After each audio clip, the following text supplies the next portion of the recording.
They haven't seen each other in 20 years. I'm free to do what I want. But tonight, they're returning to their hometown to finish the ultimate bar crawl. This is our chance to finally conquer the Golden Mile. 12 pubs, 12 pints. And this time, they're going to make it to the last bar, the world's end.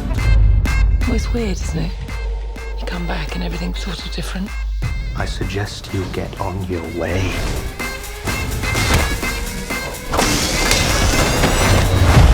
Welcome home, boys. It's not us that's changed, it's the town. We always try and, sort of underpin what we do with some meat, with some serious. I think with a comedy, if there aren't characters that you like or can relate to, and a storyline which is engaging and meaning, then the minute a joke falls flat, the film dies. So you have to kind of like balance everything on top of seriousness in a way. Good evening, Raymondo. The prodigal son's return. Hi. What do you recommend? Beer.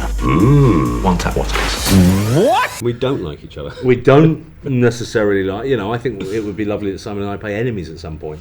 I think probably the younger kids might side with Gary because they don't know better, but everyone else would definitely side with Andy because he's the sensible option. I think there are times when Simon has definitely been Andy and I've been Gary and vice versa, I think that's where the beauty comes from, that you can impart some truth into every character you play. Somebody pointed out the other day that there's no middle ground. It's like you're either a sad sack, alcoholic from the past, or you're a buttoned up, conformist loser who there's no sort of middle ground of happiness.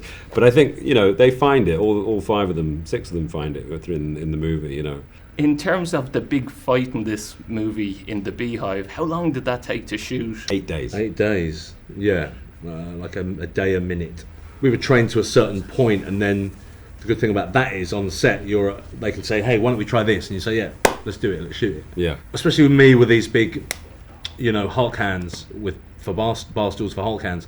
You actually, it's not like when you're having a fight on camera with someone and you put your fist here and the camera looks like you've hit them. You can't do that with Hulk hands. You actually have to hit them.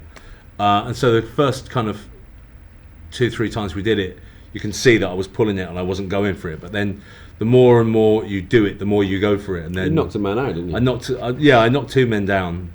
But then they kind of like it. The stuntmen kind of like it. I think they get paid per concussion. Let's climb down the drain pipe.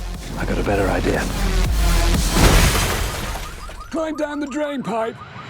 This is about friendship, and I'm just wondering what you remember about the first time you met. I remember him being very funny, and we almost set up on like a blind date in a way.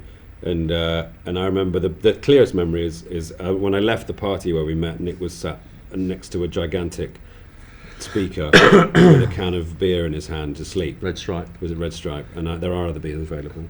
And I just looked at him and thought, I like this kid. I hate this man. But I was really nervous before he turned up. I was really nervous, and then when he turned up, I remember actually thinking to myself, "Don't just go over there. Just hang out and look at him for a bit." And then I found like a time later on when he was out on the balcony that I kind of moseyed on out, and I think we did impressions and adverts for a bit. You did. Remember the moon was so bright that night. So bright. It's never been brighter. It's Casablanca all over. Yeah. We'll always have the balcony at Cricklewood.